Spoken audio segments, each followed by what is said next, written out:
नमस्कार। आज बात एक ऐसे पुलिस वाले की करेंगे जिसने एक कमांडो ट्रेनिंग की, जो कॉलेज स्टूडेंट की तरह पीठ पर बैग लादकर थाने जाता है, जिसकी ईमानदारी ऐसी है कि मात्र 8 साल की नौकरी में उसका 18 बार तबादला हुआ।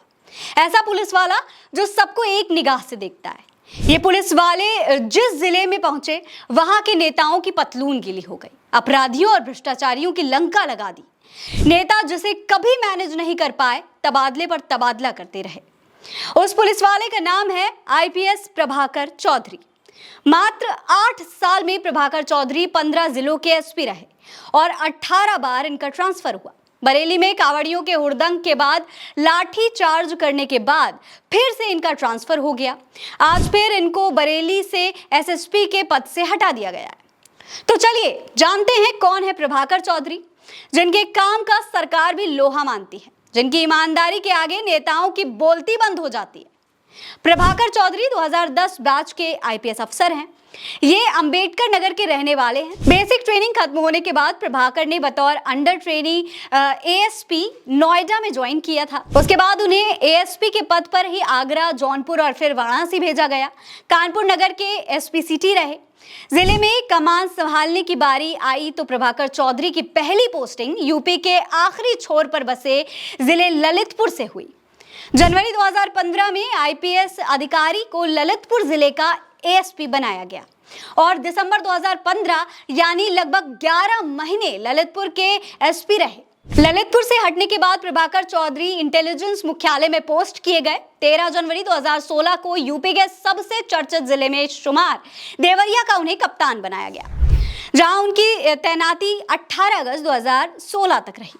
देवरिया के बाद प्रभाकर चौधरी को सीधे बलिया का कप्तान बनाया गया। यहां पर वो 15 अक्टूबर 2016 यानी कि 2 महीने के बलिया के कप्तान रहे। बलिया के बाद इस आईपीएस अफसर को कानपुर देहात का कप्तान बनाया गया। सत्ता परिवर्तन हुआ, भाजपा सत्ता में आई तो 18 अप्रैल 2016 को प्रभाकर चौधरी का कानपुर देहात से महज 5 महीने में तबादला कर दिया गया और एटीएस भेज दिया गया। 23 सितंबर 2017 तक प्रभाकर चौधरी यूपी एटीएस में तैनात रहे।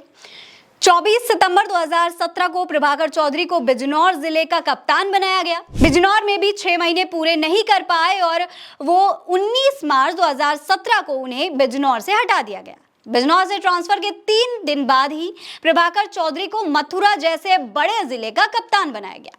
मथुरा में कई पुरानी लूट की घटनाओं का खुलासा हुआ। बड़े चांदी व्यापारियों के अवैध धंधों पर नकेल कसी गई। अपराधियों के लिए जीरो टॉलरेंस नीति का चर्चा पालन करने वाले प्रभाकर चौधरी की मथुरा के स्थानीय नेताओं से नहीं बनी और उनका 3 महीने में ही तबादला कर दिया गया। मथुरा से प्रभाकर चौधरी को सीतापुर भेजा गया। 30 जून 2018 को प्रभाकर चौधरी सीतापुर के एसपी बनाए गए, लेकिन वहां भी 6 महीने पूरे होने से पहले ही 18 दिसंबर 2018 को ट्रांसफर कर दिया गया। एसपी चौधरी के कार्यकाल में सीतापुर में एक मामूली विवाद पर थाने में घुसकर वकीलों ने उपद्रव किया, पुलिसकर्मियों के साथ मारपीट की गई तो सीतापुर के बार अध्यक्ष के ऊपर लूट का केस लगाकर जेल भेज दिया गया। सीतापुर के बाद प्रभाकर चौधरी को बुलंदशहर भेजा गया। 9 दिसंबर 2018 को बुलंदशहर के एसपी बने, लेकिन वहां से भी 2 महीने के बाद 20 फरवरी 2019 को उन्हें हटा दिया गया और एसपी जीआरपी झांसी बनाया गया। प्रभाकर चौधरी जीआरपी में थे कि तभी सोनीपत में उम्बा कांड हो गया। जमीन कब्जाने के पुराने विवाद में पुलिस और पब्लिक के बीच पथराव हुआ और फायरिंग हो गई। कानून व्यवस्था बिगड़ने लगी तो सरकार ने आनन फानन में प्रभाकर चौधरी को 4 अगस्त 2019 के दिन सोनीपत का कप्तान बनाया, लेकिन 2 महीने बाद 31 अक्टूबर 2019 को सोनीपत से हटाकर प्रभाकर चौधरी को प्रधानमंत्री के संसदीय क्षेत्र वाराणसी का एसएसपी बना दिया गया। 7 जुलाई 2020 तक वाराणसी में कप्तान प्रभाकर चौधरी को मुरादाबाद का कप्तान बनाया गया। मुरादाबाद में भी प्रभाकर चौधरी सिर्फ 9 महीने ही कप्तान रहे और 14 जून 2021 को मुरादाबाद से हटाकर उन्हें मेरठ का एसएसपी बनाकर भेज दिया गया। मेरठ ही एक ऐसा जिला था जहां प्रभाकर चौधरी 1 साल एसएसपी बने रहे। एनएसजी कमांडो की ट्रेनिंग कर चुने गए प्रभाकर चौधरी अपनी फिटनेस का बेहद ख्याल रखते हैं। सपा सरकार ने प्रभाकर चौधरी को अक्टूबर 2016 में कानपुर देहात का एसपी बनाया तो एक स्टूडेंट की तरह एक पिट्ठू बैग लेकर ज्वाइनिंग करने पहुंचे थे। उन्होंने एक बार फरियादी की तरह थाने में पहुंचकर साइकिल चोरी की एफआईआर लिखवाने की कोशिश की और कोई पुलिस वाला उन्हें पहचान तक नहीं पाया। कानपुर देहात में ट्रेन हादसा हुआ तो प्रभाकर चौधरी खुद ही आई मास्क लगाकर ट्रेन पोल खड़ा करने लगे थे। एम्बुलेंस के नहीं पहुंचने पर अपनी गाड़ी से कई घायलों को उन्होंने अस्पताल पहुंचाया था।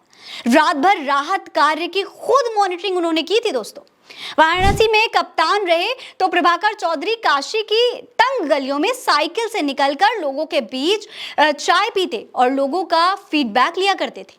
यही वजह है कि प्रभाकर चौधरी वाराणसी में महज 8 महीने के अंदर बेहद लोकप्रिय कप्तान हो गए थे। अब कहा जा रहा है कि यूपी के इस पॉलिटिकल बाजी से ऊपर उठकर प्रभाकर चौधरी सीबीआई ज्वाइन कर सकते हैं। प्रभाकर चौधरी सेंट्रल डेपुटेशन में सीबीआई में जाना तय है। सीबीआई की तरफ से 4 बार रिलीव करने का रिमाइंडर दिया जा चुका है, लेकिन सरकार ने रिलीव नहीं किया है। अब माना जा रहा है कि बरेली से हटने के बाद प्रभाकर चौधरी को सरकार रिलीव कर देगी और वो जल्द ही सीबीआई ज्वाइन कर लेंगे। इस खबर में इतना ही। ये खबर आप भारत एक सोच पर देख रहे हैं। मेरा नाम फरहीन अंसारी है। जय हिंद, जय भारत।